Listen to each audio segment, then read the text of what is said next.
DIS की ओर से भारत के प्रमुख गवर्नर जनरल तथा वायसराय ऑफ इंडिया पर शुरू हो रही इस नई सीरीज में आप सभी का स्वागत है।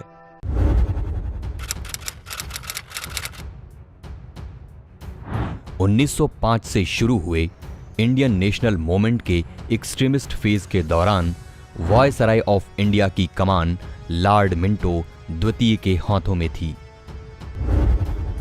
उसने स्वदेशी आंदोलन को दबाने का हर संभव प्रयास किया। उसके कार्यकाल के दौरान ही सूरत स्प्लिट 1907 की घटना घटित हुई, जिसकी अध्यक्षता मॉडरेट लीडर रास बिहारी घोष ने की थी, जिसके चलते कांग्रेस के सूरत एनुअल सेशन में एक्सट्रीमिस्ट लीडर्स को कांग्रेस से बाहर कर दिया गया था। वहीं दूसरी ओर सन 1906 में कुछ मुस्लिम जमींदार और नवाबों द्वारा ढाका में आगा खान की अगुवाई में ऑल इंडिया मुस्लिम लीग की स्थापना हुई। मिंटो द्वितीय के कार्यकाल के दौरान होने वाली प्रमुख घटनाओं में शामिल इंडियन काउंसिल एक्ट 1909 यानी मॉर्ले मिंटो रिफॉर्म्स एक्ट पारित हुआ, जिसने भारत में सांप्रदायिक निर्वाचन प्रणाली की शुरुआत की। इसके अलावा इस अधिनियम द्वारा पहली बार वायसराय की एग्जीक्यूटिव काउंसिल से भारतीयों को सम्मिलित करने की शुरुआत हुई तथा सत्येंद्र प्रसाद सिन्हा एक लॉ मेंबर के रूप में एग्जीक्यूटिव काउंसिल से जुड़ने वाले पहले भारतीय बने।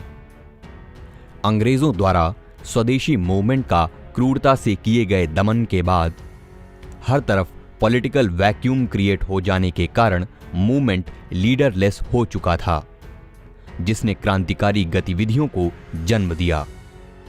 इन्हीं गतिविधियों के तहत सन 1906 में बैरिंद्र घोष तथा भूपेंद्र नाथ दत्ता द्वारा युगांतर समिति तथा 1909 में प्रमोद मित्र द्वारा अनुशीलन समिति आदि का गठन हुआ।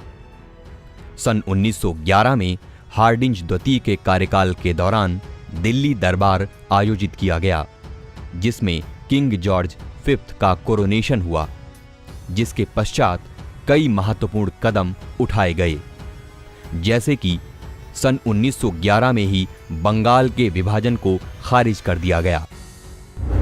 भारतीय आंदोलनकारियों तथा नेताओं के प्रभाव को कम करने के लिए भारत की राजधानी कलकत्ता से सन 1911 में दिल्ली स्थानांतरित कर दी गई। इसके अलावा सन 1913 में गदर मूवमेंट की शुरुआत हुई, जिसमें लाला हरदयाल की अहम भूमिका रही। विश्व की अभूतपूर्व घटनाओं में शामिल प्रथम विश्व युद्ध सन 1914 में हुआ, जिसके प्रभाव के कारण ही सन 1914 में ही कोमागाटा मारू घटना भी घटित हुई। हार्डिंज द्वितीय के कार्यकाल के दौरान सन 1915 में मदन मोहन मालवीय द्वारा हिंदू महासभा का गठन किया गया। सन 1916 में बनारस हिंदू यूनिवर्सिटी की स्थापना की गई, जिसकी ओपनिंग में गांधी जी ने आम जनता की अनुपस्थिति के चलते एलीट नेशनलिज्म को क्रिटिसाइज करने वाली एक स्पीच भी दी थी।